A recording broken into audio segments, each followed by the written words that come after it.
ಕಳೆದ 3-4 ತಿಂಗಳಿನಿಂದ ಒಂಟಿ ಸಲಗವೊಂದು ಪದೇ ಪದೇ ಜಮೀನುಗಳಿಗೆ ನುಗ್ಗಿ ಬೆಳೆದ ಬೆಳೆಗಳನ್ನು ತಿಂದು ತೇಗುತ್ತಿತ್ತು. ಸದ್ಯ ಈಗ ಕೂಂಬಿಂಗ್ ಕಿಂಗ್ ಬಲರಾಮ ನೇತೃತ್ವದ ತಂಡ ಯಶಸ್ವಿಯಾಗಿ ಕಾರ್ಯಾಚರಣೆ ನಡೆಸಿ ಕಾಡಂಚಿನ ಜನರಿಗೆ ಉಪಟಳ ನೀಡ್ತಾ ಇದ್ದ ಪುಂಡಾನೆಯನ್ನ ಸೆರೆ ಹಿಡಿದಿದೆ.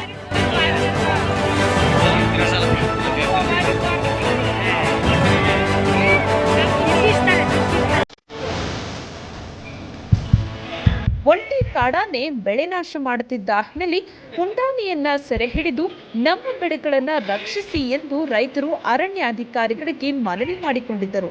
ಅದೇ ರೀತಿ ಚಾಮರಾಜನಗರ ಜಿಲ್ಲೆ ಹನೂರು ತಾಲೂಕಿನ ಹೊನ್ನಾಚಿಯಲ್ಲಿ ನಿನ್ನೆ ಅರಣ್ಯಾಧಿಕಾರಿಗಳು ಕೂಂಬಿಂಗ್ ಎಕ್ಸ್ಪರ್ಟ್ ಬಲರಾಮ ನೇತೃತ್ವದ 6 ಸಾಕಾನೆಗಳೊಂದಿಗೆ ಕೂಂಬಿಂಗ್ ಕಾರ್ಯಾಚರಣೆಯನ್ನು ಆರಂಭಿಸಿ ನಿನ್ನೆ ರಾತ್ರಿ 9:30ರ ವೇಳೆಗೆ ಕೊನೆಗೂ ಪುಂಡಾನೆಯನ್ನ ಸೆರೆ ಹಿಡಿಯುವಲ್ಲಿ ಯಶಸ್ವಿಯಾಗಿದ್ದಾರೆ.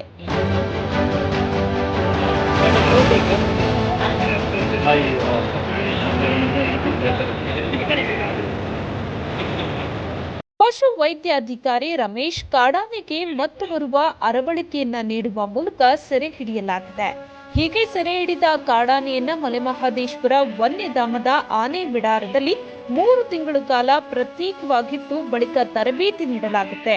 ಸದ್ಯ ಪುಂಡಾನೆ ಸೆರೆ ಹಿಡಿದ ಪರಿಣಾಮ ಕಾಡಂಚಿನ ರೈತರ ಮೊಗದಲ್ಲಿ ಮಂದಹಾಸ ಮೂಡಿದೆ.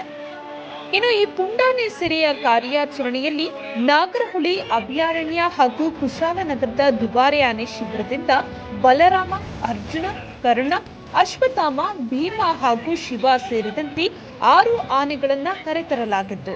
ಈ ಆನೆಗಳ ಮೂಲಕ ಶುಕ್ರವಾರ ಕೂಂಬಿಂಗ್ ಕಾರ್ಯಾಚರಣೆಯನ್ನು ನಡೆಸಿ ಪುಂಡಾನೆಯನ್ನ ಪತ್ತೆ ಹಚ್ಚಿ ಸೆರೆ ಹಿಡಿಯುವಲ್ಲಿ ಅರಣ್ಯ ಇಲಾಖೆ ಯಶಸ್ವಿಯಾಗಿರುವುದರಿಂದ ರೈತರು ಕೂಡ ನಿಟ್ಟುಸಿರನ್ನ ಬಿಟ್ಟಿದ್ದಾರೆ.